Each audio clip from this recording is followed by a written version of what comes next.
નમસ્કાર વિદ્યાર્થી મિત્રો, આપ સૌનું સ્વાગત છે બાયોલોજી વિડિયો લેક્ચરમાં।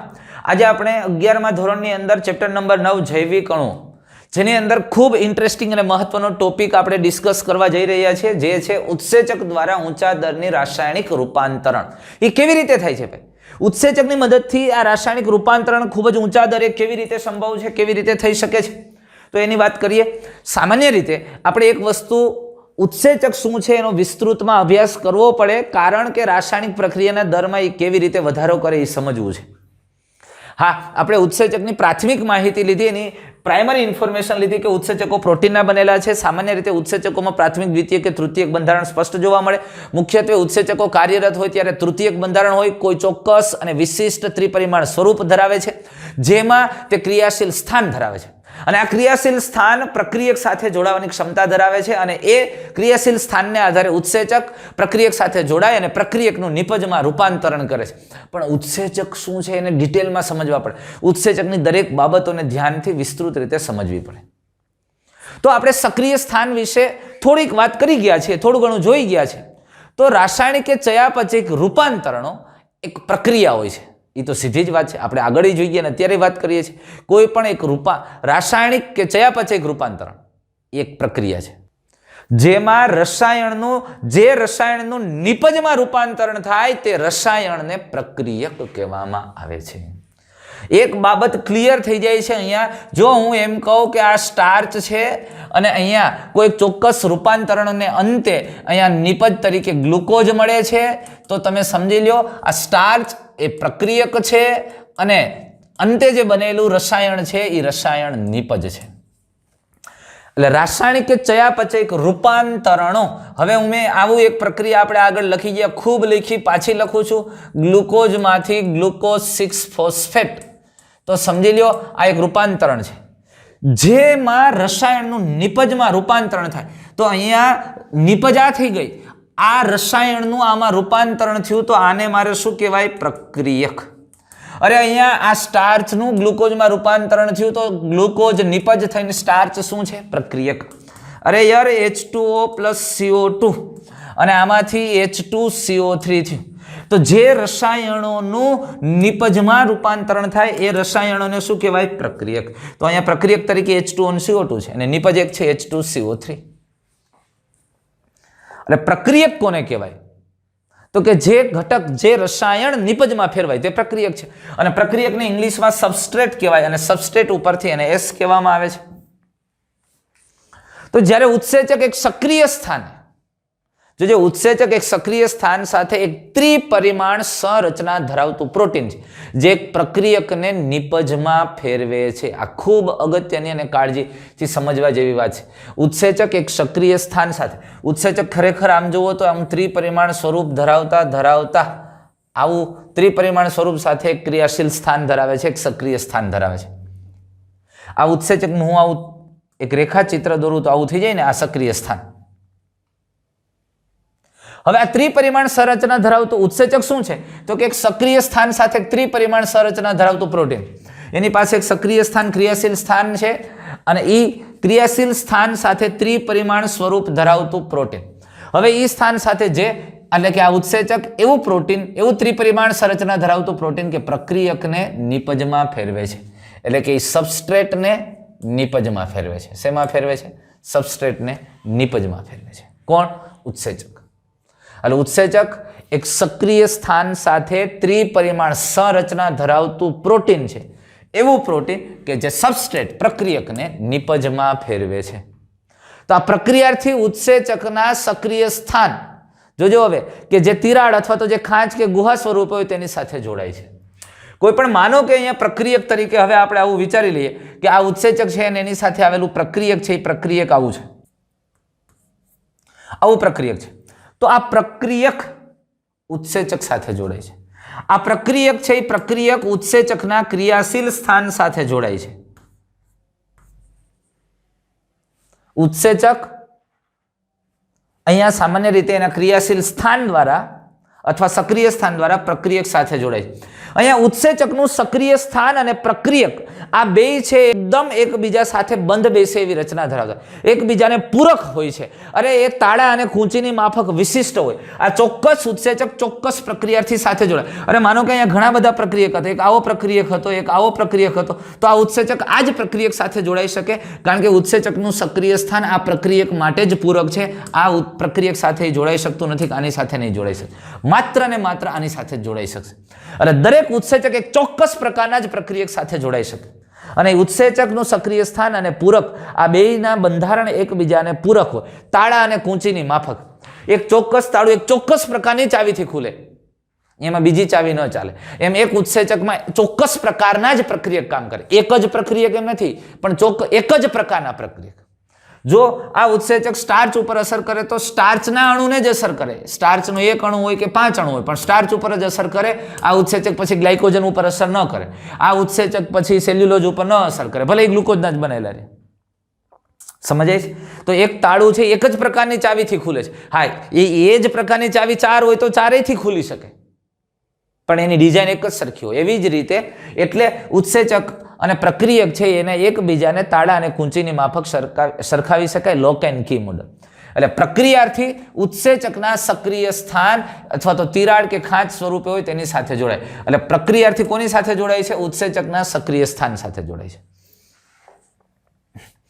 એટલે આ ઉત્સેચક છે, આ ઉત્સેચક છે, આ પ્રક્રિયાર્થી છે. આ પ્રક્રિયાર્થીનું સ્વરૂપ અને ઉત્સેચકનું ક્રિયાશીલ સ્થાન એકબીજાને પૂરક હોય અને એટલે જોડાઈ જાય અને ઉત્સેચક પ્રક્રિયાર્થી કોમ્પ્લેક્સ બને. એટલે પ્રક્રિયાર્થી સક્રિય સ્થાન તરફ પ્રસરણ પામે અને આ પ્રકારે આવશ્યક ઉત્સેચક પ્રક્રિયાર્થી સંકુલ બને છે.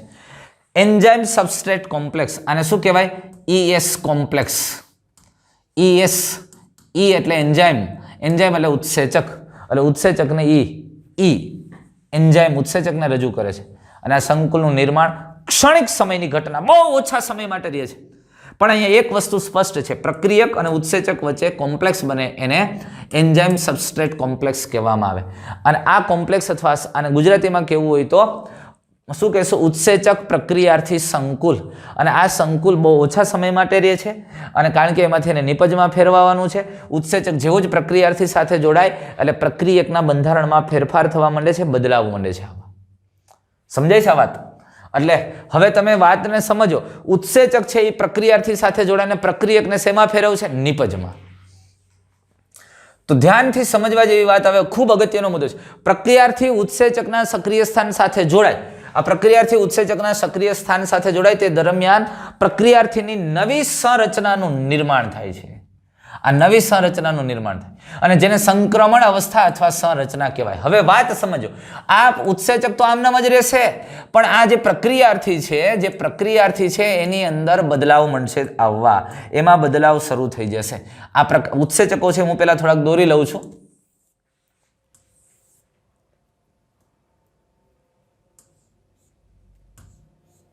આ ઉત્સેચક એમનેમ છે, પણ એની અંદર જે પ્રક્રિયાર્થી છે એ પ્રક્રિયાર્થીના સ્વરૂપમાં હવે ફેરફાર થશે.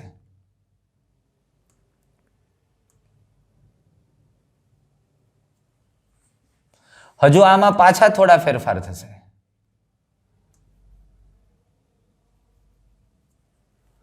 અને અંતે આવું થઈ જશે.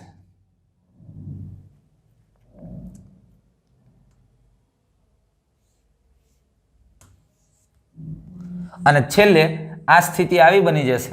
એટલે હવે સમજી લેજો, અહીંયા જે વસ્તુ થઈ એ આ પ્રકારની થઈ. આ ઉત્સેચક પ્રક્રિયાર્થી સંકુલ છે, આ છે એ પ્રક્રિયાર્થી છે. હવે આમાંથી જે પ્રક્રિયાર્થીમાંથી જે છેલ્લે નિપજ બનશે, ત્યારે નિપજ બનશે ત્યારે આ ઘટકો આવા છે. આ નિપજ છે, આ પ્રક્રિયાર્થી છે અને આ નિપજ છે.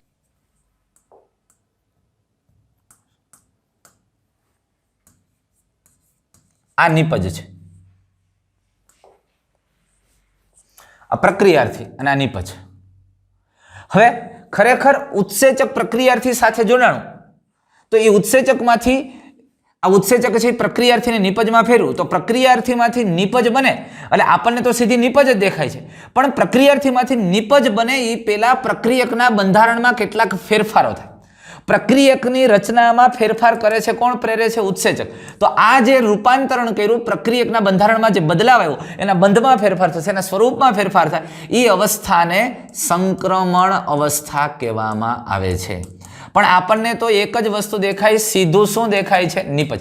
કારણ કે આ અવસ્થા છે એ સંક્રમણ અવસ્થા, સ્થાયી અવસ્થા નથી, સ્થિર અવસ્થા નથી.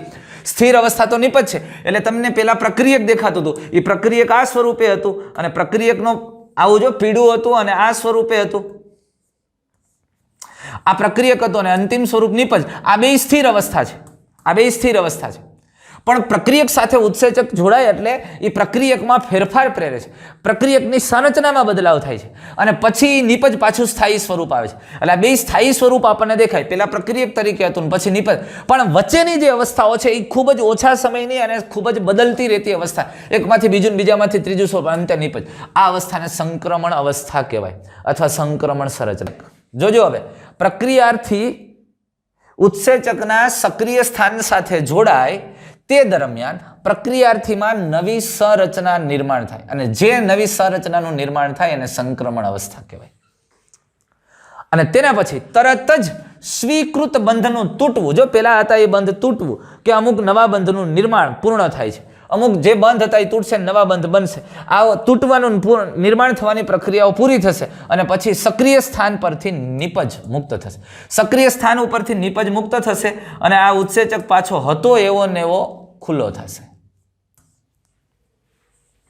તો બીજા શબ્દોમાં આપણે વાત કરીએ તો પ્રક્રિયાર્થીની સંરચના નિપજની સંરચનામાં ફેરવાય છે. એટલે આ જે પ્રક્રિયાર્થી હતી શેમાં ફેરવાઈ ગઈ? નિપજમાં. એટલે પ્રક્રિયાર્થી ઉત્સેચક કોમ્પ્લેક્સ બન્યું એટલે જેવું સંકુલ બન્યું એટલે આ ઉત્સેચક આ પ્રક્રિયાર્થીની સંરચનામાં ફેરફાર કરે છે અને પ્રક્રિયાર્થીની સંરચનામાં ફેરફાર થાય એટલે કેટલાક બંધ તૂટશે ને કેટલાક બનશે.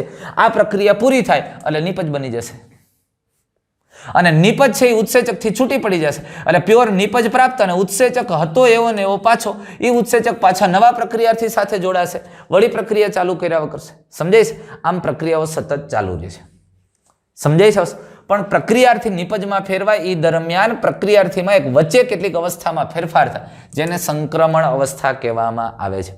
નવી અવસ્થાની સંરચનાનું નિર્માણ એ સંક્રમણ અવસ્થા. પણ એ નવી સંરચના આ સ્થાયી નથી, પણ નવી સંરચનામાં ફેરફાર થતા થતા જે સ્થાયી અવસ્થા બની જાય એ નિપજ, એ સ્થિર છે. એટલે પ્રક્રિયક અને નિપજ એ બે સ્થાયી અવસ્થા. વચ્ચે જે બદલાવ આવતી અવસ્થા, કેટલાક બંધ બને ને તૂટે, જે ફેરફાર થતી અવસ્થા છે એ સંક્રમણ અવસ્થા છે. આ ખાસ ધ્યાનમાં દે. પ્રક્રિયાર્થી અને નિપજ બે સ્થાયી અવસ્થા છે અને ત્યાં પોતાની ઉર્જા સાચવીને બેઠા છે બે પોતપોતાની જગ્યાએ. હવે આ રૂપાંતરણનો આ પથ એક કથિત સંક્રમણ અવસ્થા દ્વારા થાય. ખૂબ અગત્યની વાત છે. આ પ્રક્રિયક છે ને ઉત્સેચક સાથે જોડાય એટલે પ્રક્રિયકમાંથી જે નિપજ બને છે ત્યારે આ જે રૂપાંતરણની પ્રક્રિયા થાય, પ્રક્રિયકમાંથી નિપજ, આ રૂપાંતરણની પ્રક્રિયા કઈ? હમણાં આપણે વાત કરી કે સૌથી પહેલા તો આની સાથે કોમ્પ્લેક્સ બનશે. આપણે ફરી પાછી આ વાતને ધ્યાનથી સમજીએ છીએ, દોહરાવીએ છીએ અને તમને મારે સમજાવી છે. હવે પહેલા આમાંથી આ કોમ્પ્લેક્સ બનશે, આની સાથે ઉત્સેચક સાથે પ્રક્રિયાર્થી જોડાશે અને ઉત્સેચક સાથે પ્રક્રિયાર્થી જોડાશે એટલે આ કોમ્પ્લેક્સ બનશે. પછી તો કે તરત જ આમાં રૂપાંતરણ થશે એટલે જેવું જોડાણ થાય એટલે આ ઉત્સેચકની અંદર અને પ્રક્રિયાર્થીમાં બદલાવ લાવશે એટલે આ સંક્રમણ અવસ્થા શરૂ થઈ. આ બદલાવ આવતા આવતા આવો બદલાવ આવે છે.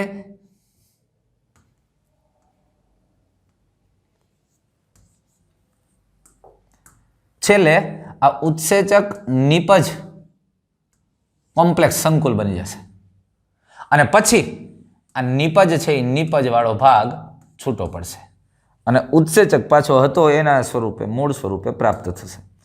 ખૂબ અગત્યનો ટોપિક છે. જ્યાં વિદ્યાર્થીઓને મુશ્કેલી અહીંયા થતી હોય આ બે ચાર વાક્ય સમજવામાં ગળમથલ થતી હોય છે.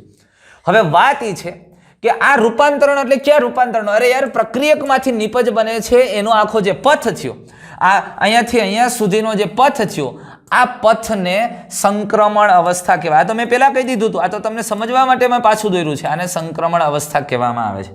આને શું કહેવામાં આવે છે? સંક્રમિત અવસ્થાઓ અથવા સંક્રમણ અવસ્થા. તો સ્થાયી પ્રક્રિયક અને સ્થાયી નિપજ આ પ્રક્રિયક સ્થાયી છે અને નિપજ એ બે સ્થાયી છે. તો સ્થાયી પ્રક્રિયક અને નિપજ વચ્ચે ઘણી બધી રૂપાંતરિત સંરચનાઓ સર્જાય છે, અવસ્થાઓ થઈ શકે છે. આ અવસ્થાઓને સંક્રમિત અવસ્થાઓ કહેવામાં આવે. તો આ વાક્યનો અર્થ એ છે, જો વાતને ધ્યાનથી એક એક શબ્દ સાથે હું કહું છું કે આ વાક્યનો અર્થ એ છે કે બનતી બધી જ મધ્યવર્તી સંરચનાત્મક અવસ્થાઓ એ અસ્થાયી છે. ભાઈ આ બધી જ અવસ્થાઓ અસ્થાયી છે. અરે આમાંથી આ પ્રક્રિયકમાંથી રૂપાંતરિત થઈને જે સંક્રમિત પહેલી અવસ્થા બની તરત જ પહેલી અવસ્થા બીજીમાં ફેરવાય છે, બીજી તરત જ ત્રીજીમાં ફેરવાય છે અને જે અવસ્થા સ્થાયી એ નિપજ. એટલે બધી જ ઇન્ટરમીડિયેટ ફોર્મ આ સંક્રમિત અવસ્થાઓ અથવા તો મધ્યવર્તી સંરચનાઓ એ અસ્થાયી હોય છે. સમજમાં આવે છે વાત? ત્યાર પછી તો સ્થાયિત્વનો સંબંધ અણુની ઉર્જા અવસ્થા કે સંરચના સાથે જોડાયેલો છે. સ્થાયિત્વનો સંબંધ અણુની ઉર્જા અવસ્થા કે સંરચના સાથે જોડાયેલો. એટલે વળી પાછી આપણે અહીંયા વાત આ જ કરવાની થશે કે આ આપણો ઉત્સેચક અને અહીંયા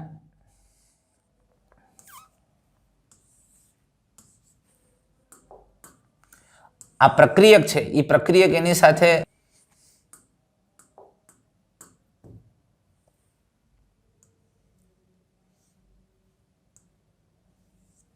આ પ્રક્રિયક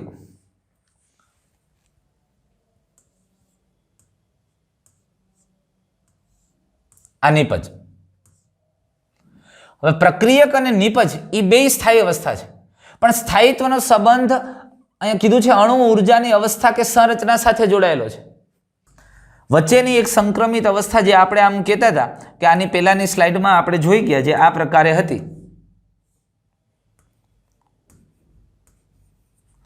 તો આ અવસ્થાએ અણુ ઉર્જા છે એટલી સ્થિર નહોતી. પછી એના પછીની અવસ્થા આપણે જોઈ તો જે આ અવસ્થા હતી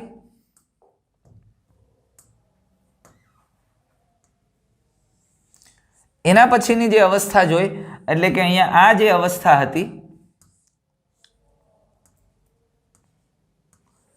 અહીંયા પણ અણુ ઉર્જા એની સ્થાયી નહોતી. પછી એમાંથી જ્યારે આ અણુ બન્યો ત્યારે એ સ્થિરતા નક્કી કરે, કારણ કે એની અવસ્થા અથવા એની સંરચના છે ત્યારે એ ઉર્જા સ્થિર અવસ્થામાં પહોંચે છે. અને અત્યાર સુધી જે ઉર્જા એમાં રહેલી હતી એ અણુને અસ્થાયી બનાવે છે. તો અણુની અંદર એની ઉર્જાનું જે લેવલ છે એ અણુને અસ્થાયી બનાવે છે.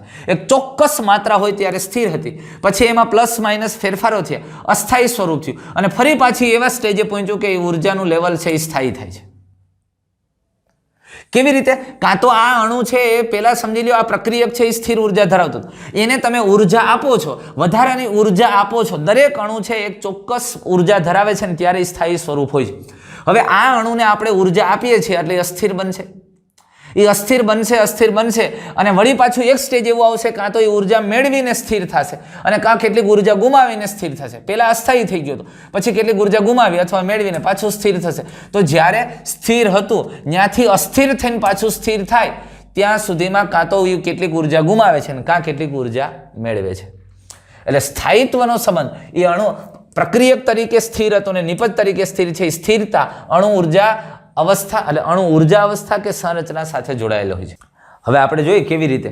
અહીંયા તમે સમજી લો, એક ગ્રાફ દ્વારા આપણે સમજવાનો પ્રયત્ન કરીએ છીએ કે કોઈ પ્રક્રિયાથી છે એ આ સ્તરે એની ઉર્જા છે એ સ્થિરત્વ ધરાવતું હતું. સમજાય? વાય અક્ષ ઉપર આપણે લઈએ આ પ્રક્રિયકને, તો અહીંયા એ સ્થાયી હતો પ્રક્રિયક. પછી પ્રક્રિયક અહીંયા નિપજમાં ફેરવાનું, તો તમે સમજી લો આ સ્તર આવ્યું એનું. આ વાય અક્ષ છે એ ઉર્જાનું સ્તર એટલે સ્થાયી શક્તિ બતાવે છે અને એક શખ્સ છે બંધારણીય ફેરફાર અવસ્થાઓનો ભાગ બતાવે છે. અહીંયા એ પ્રક્રિયક તરીકે હતું, અહીંયા એ નિપજ તરીકે આવ્યું અને અહીંયાથી અહીંયા સુધી પહોંચ્યું ત્યાં સુધીમાં એમાં કેટલી બધી અવસ્થાઓ સંક્રમિત થઈ. અહીંયા એનું એક ચોક્કસ સ્વરૂપ હતું, દાખલા તરીકે પ્રક્રિયકનું આવું સ્વરૂપ હતું અને નિપજ છે ત્યારે એનું આવું સ્વરૂપ છે.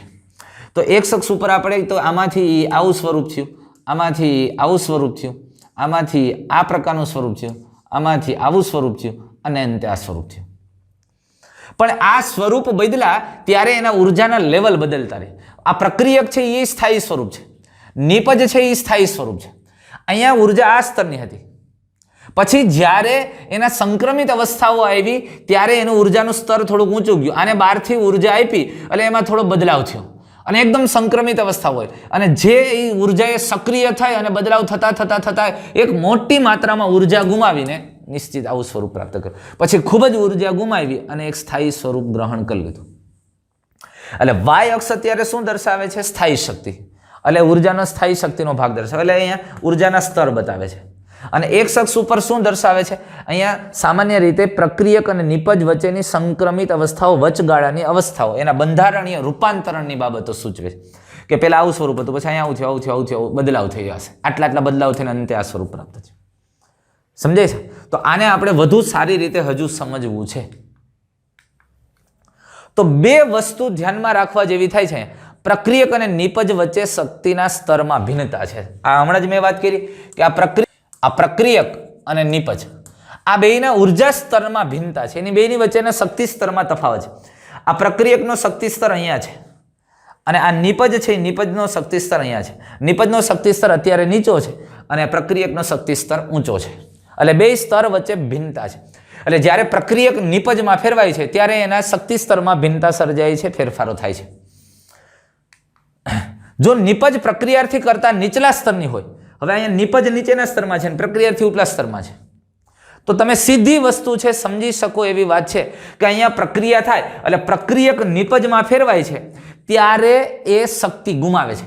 કારણ કે પ્રક્રિયક પેલા સ્થિર હતું, એ ઊંચા શક્તિ સ્તરે સ્થિર હતું અને એ પ્રક્રિયક જ્યારે નિપજમાં ફેરવાનું ત્યારે નીચા શક્તિ સ્તરમાં ફેરવાનું. તો એક ઓલરેડી અહીંયા હતું અને અહીંયા આવ્યું તો એણે શક્તિ ગુમાવી હશે. એ પ્રક્રિયકે શક્તિ ગુમાવી અને નીચેના સ્તરમાં એક લેવલ સુધી શક્તિ ગુમાવતું ગયું જ્યારે અહીંયા આવ્યું ત્યારે સ્થિર થયું. એટલે એક વસ્તુ સ્પષ્ટ છે કે પ્રક્રિયક અને નિપજ વચ્ચે શક્તિ સ્તર જુદા હોય છે, ભિન્ન છે. હવે જો નિપજ છે એ નિપજ પ્રક્રિયાર્થી કરતા નીચલા સ્તરનું હોય એટલે પ્રક્રિયક છે એ પ્રક્રિયક અથવા પ્રક્રિયાર્થીનો શક્તિ સ્તર ઊંચો હોય અને એના દ્વારા મળતી નિપજ છે એ ઓછા શક્તિ સ્તરે સ્થિર અથવા તો એનો શક્તિ સ્તર નીચો હોય, તો જ્યારે પ્રક્રિયક નિપજમાં ફેરવાય એટલે આ જ્યારે પ્રક્રિયા થશે ત્યારે પ્રક્રિયા દરમિયાન શક્તિ મુક્ત થશે, ઉર્જા મુક્ત થશે. કોણ ગુમાવશે? તો કે પ્રક્રિયાર્થી છે એ પ્રક્રિયાર્થી શક્તિ ગુમાવે છે અને નિપજમાં ફેરવાય છે કારણ કે એનો શક્તિ સ્તર નીચો છે અને એટલે શક્તિ મુક્ત થાય છે, ઉર્જા મુક્ત થાય. તો આવી પ્રક્રિયાને બાહ્ય ઉષ્મીય કહેવામાં આવે, ઉર્જા ત્યાગી પ્રક્રિયા કહેવામાં આવે છે, શક્તિ મુક્ત કરતી પ્રક્રિયાઓ કહેવામાં આવે છે. અને આ પ્રક્રિયાના નિર્માણ માટે અહીંયા ખાસ કરીને એક વસ્તુ ધ્યાનમાં રહે, આ અવસ્થાની અંદર નિપજ નિર્માણ કાર્ય માટે શક્તિની જરૂરિયાત રહેતી નથી, શક્તિ ગુમાવશે. આ પ્રક્રિયા શરૂ કરવા માટે શક્તિની જરૂર પડશે પણ પ્રક્રિયા શરૂ થઈ ગયા પછી શક્તિ ગુમાવે છે, મુક્ત કરે છે. સમજે? ઉર્જા ઉત્પન્ન કરે છે. અરે યાર, તમે લાકડું સળગાવો છો તો લાકડું સળગાવો છો ત્યારે એ સેલ્યુલોઝ છે અને સેલ્યુલોઝનો સ્થાયી શક્તિ સ્તર ઊંચો છે. જ્યારે એ દહન થાય અને એમાંથી કાર્બન ડાયોક્સાઇડ અને પાણી બને છે અને ત્યારે આ નિપજનો શક્તિ સ્તર નીચો છે અને એટલે એ પ્રક્રિયા થાય છે એ દરમિયાન ગરમી મુક્ત થાય છે, ઉષ્મા મુક્ત થાય છે. સમજાય? એ ઉષ્મા ત્યાગી પ્રક્રિયા. આવી દરેક પ્રક્રિયાઓ પ્રક્રિયક નિપજમાં ફેરવાય છે. જો પ્રક્રિયકનો શક્તિ સ્તર ઊંચો હોય, નિપજનો નીચો હોય તો પ્રક્રિયક નિપજમાં ફેરવાય ત્યારે શક્તિ ગુમાવે. તો આનાથી ઉલટું, અરે યાર હું તમને એમ કહું કે જ્યારે કોઈ, હવે આપણે અહીંયા સમજી લઈએ, કોઈ પ્રક્રિયાર્થી છે, પ્રક્રિયાર્થીનો શક્તિ સ્તર અહીંયા છે અને એમાંથી જે નિપજ બને છે એ નિપજનો શક્તિ સ્તર અહીંયા છે. જોજો આ પ્રક્રિયકનો અહીંયા, નિપજનો અહીંયા છે. એટલે આમ રિએક્શન થાય, અહીંયા પ્રોડક્ટ આવી. તો પ્રક્રિયાર્થી છે, પ્રક્રિયાર્થી કરતા નિપજનો શક્તિ સ્તર ઊંચો છે તો આ પ્રક્રિયા કેવી હશે? આ પ્રક્રિયા ઉષ્માગ્રાહી હશે. વાતાવરણમાંથી ઉષ્માને ગ્રહણ કરશે, વાતાવરણમાંથી ગરમીને મેળવે છે, શોષે છે. એટલે ઉષ્માગ્રાહી પ્રક્રિયા છે. સમજમાં આવે છે તમને? પ્રક્રિયક કરતા નિપજનો શક્તિ સ્તર ઊંચો છે અને એટલે એ વાતાવરણમાંથી શક્તિ અથવા ગરમીને શોષે છે અને એ નિપજમાં ફેરવાય છે. તો આવી પ્રક્રિયાને ઉષ્મા શોષી પ્રક્રિયા કહેવામાં આવે છે, અંત ઉષ્મીય પ્રક્રિયા કહેવામાં આવે, ઉષ્માને ગ્રહણ કરતી પ્રક્રિયા કહેવામાં આવે.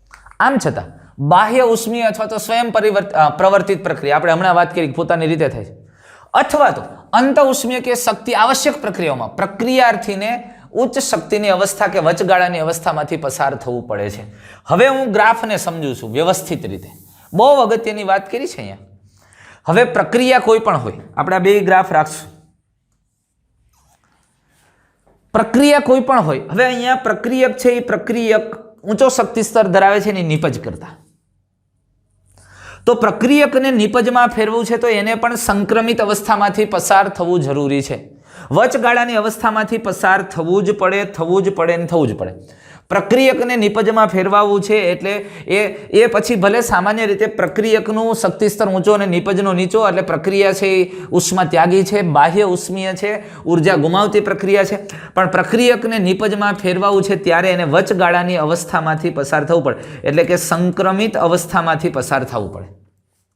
પછી ઉષ્મા શોષી હોય, માનો કે પ્રક્રિયકનો શક્તિ સ્તર નીચો અને નિપજનો ઊંચો છે, વાતાવરણમાંથી ઉર્જા ગ્રહણ કરી શોષીને પ્રક્રિયક નિપજમાં ફેરવાય છે, ત્યારે એને પણ અહીંયાથી અહીંયા સુધીમાં સંક્રમિત અવસ્થામાંથી પસાર થવું પડે છે. એટલે સંક્રમિત અવસ્થામાંથી તો બેન પસાર થવું પડે. એ ઉષ્મા ત્યાગી હોય કે ઉષ્માગ્રાહી પ્રક્રિયા હોય, એ ગમે તે હોય, એને આ સંક્રમણ અવસ્થામાંથી પસાર થવું પડે છે, એ સ્પષ્ટ છે. તો પ્રક્રિયાર્થી અને વચગાળાની અવસ્થા વચ્ચે સરેરાશ શક્તિ તફાવતને સક્રિય શક્તિ કહેવામાં આવે. જો આવે વાતને ધ્યાનથી સમજો. અહીંયા આ વસ્તુ સમજી લ્યો, અહીંયા નિપજ છે અને આ પ્રક્રિયાર્થી છે. આ પ્રક્રિયાર્થીની અવસ્થા, પ્રક્રિયાર્થીનું સ્વરૂપ અને આ નિપજનું સ્વરૂપ છે. તો આ જે અહીંયાથી આટલો ભાગ રહ્યો, આ જે છે એ સંક્રમિત અવસ્થાઓ છે.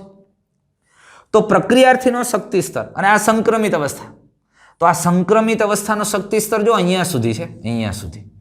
આ પ્રક્રિયાર્થીનો શક્તિ સ્તર અને આ સંક્રમિત અવસ્થાનો શક્તિ સ્તર. તો પ્રક્રિયાર્થીનો શક્તિ સ્તર આ હતો.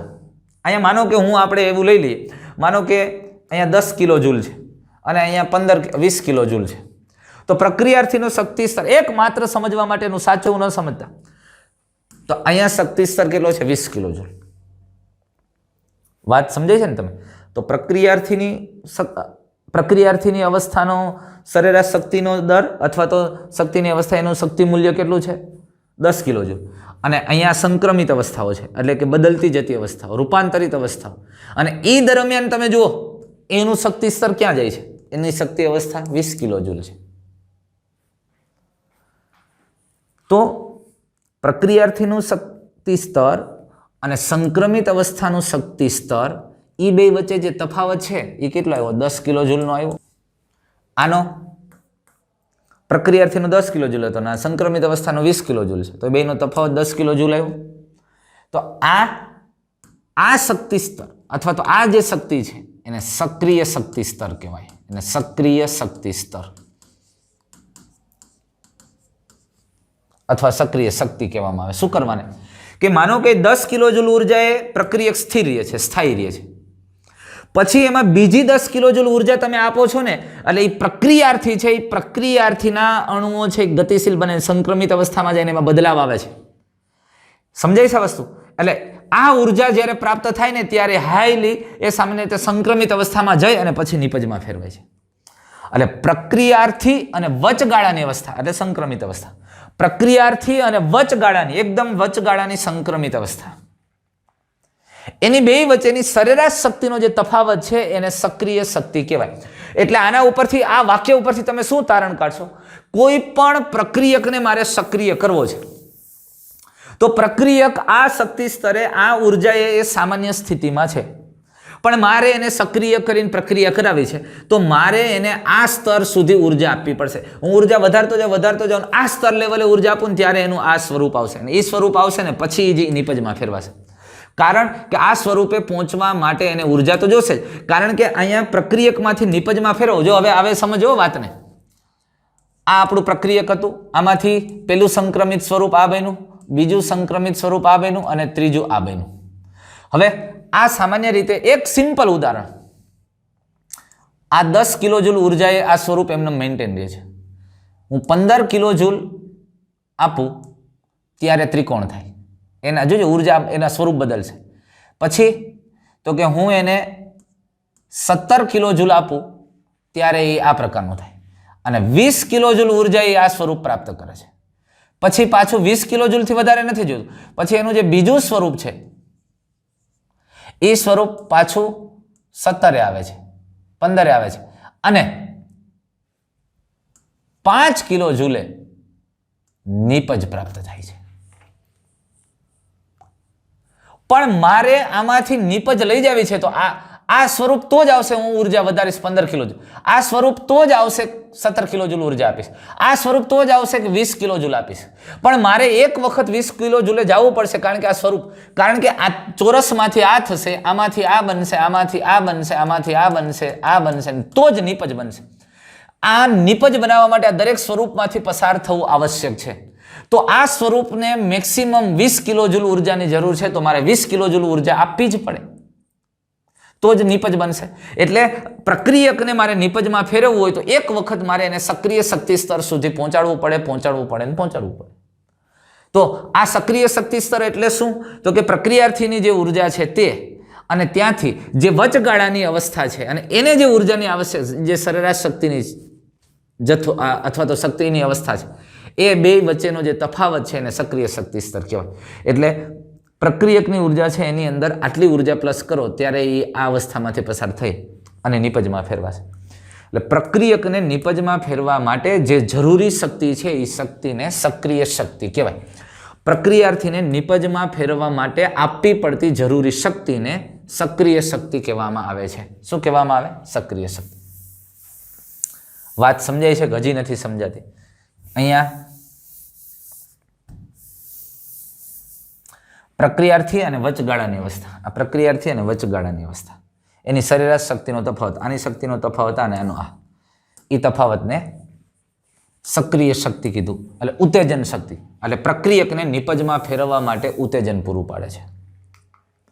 તો ઉત્સેચક શક્તિ અવરોધને ઘટાડે છે. જો વાતને હવે સમજો. ઉત્સેચક શું કામ કરે છે? ઉત્સેચક આ પ્રક્રિયાર્થી સાથે જોડાઈને એટલે શક્તિ અવરોધને ઘટાડીને પ્રક્રિયાર્થીને નીપજમાં સરળ રૂપાંતરણમાં મદદ કરે.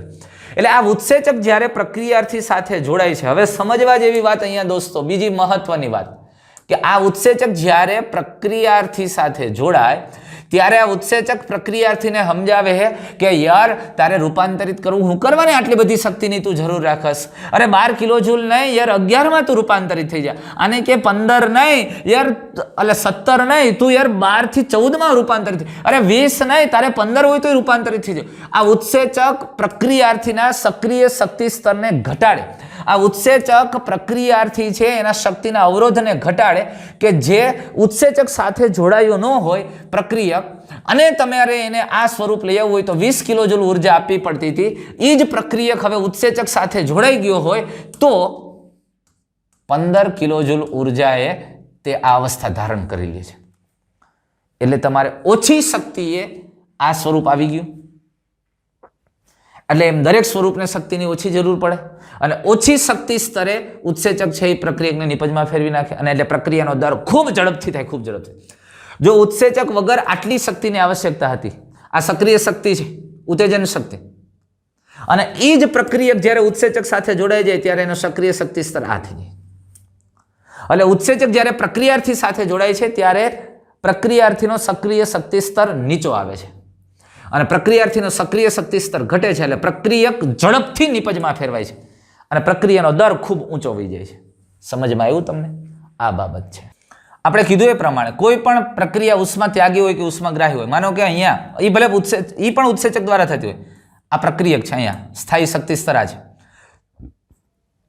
અને આ ઉષ્માગ્રાહી છે, અંત ઉષ્મીય પ્રક્રિયા. તો આના પ્રક્રિયકને પણ સક્રિય થવા માટે તો એક ઊંચા જથ્થામાં વચગાળામાં તો સક્રિય શક્તિ સ્તર ઊંચો જ આવશે, અને પછી અહીંયા નીપજમાં રૂપાંતરિત થશે. આ જ પ્રક્રિયા જ્યારે ઉત્સેચક દ્વારા થતી હશે ત્યારે આમાં આમ જ થશે, પણ એ નીપજ કરતા ઊંચા શક્તિ સ્તરે પહોંચશે. સમજાય છે? આ રીતે શક્તિ સ્તર એના જોવા મળે, અથવા તો આ પ્રકારે સામાન્ય રીતે આપણને ગ્રાફ જોવા મળે. આ ઉષ્મા ત્યાગી પ્રક્રિયકનો ગ્રાફ છે, અને ઉષ્માગ્રાહી પ્રક્રિયાનો ગ્રાફ થાય.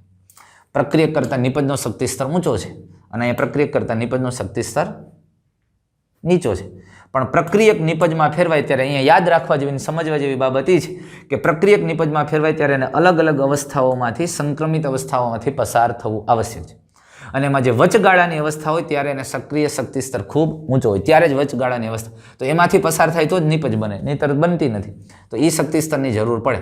પણ ઉત્સેચક જોડાય એટલે એ વચગાળાની એ અવસ્થા પ્રાપ્ત કરવા માટે જે શક્તિની જરૂર હતી એ ઓછી થઈ જાય છે, જરૂરિયાત ઘટી જાય છે અને સરળતાથી અવસ્થા પ્રાપ્ત થાય છે અને એટલે તરત નિપજમાં ફેરવાય છે અને એટલે પ્રક્રિયાનો દર ઊંચો હોઈ જાય છે. હવે ઉત્સેચકની કાર્ય પદ્ધતિ. પ્રત્યેક ઉત્સેચકના અણુની અંદર જોજો, હવે વાત સમજો, પ્રક્રિયક જોડાણ સ્થાન જોવા મળે, જે સાથે પ્રક્રિયક જોડાઈને ઉત્સેચક પ્રક્રિયાર્થી સંકુલ બને છે. હવે એક વસ્તુ ક્લિયર છે કે પ્રત્યેક ઉત્સેચક છે એ ઉત્સેચક સાથે એક સક્રિય સ્થાન, ક્રિયાશીલ સ્થાન હોય અને એ અહીંયા તમે સમજી લ્યો અલગ અલગ પ્રકારના આ પ્રક્રિયકો છે.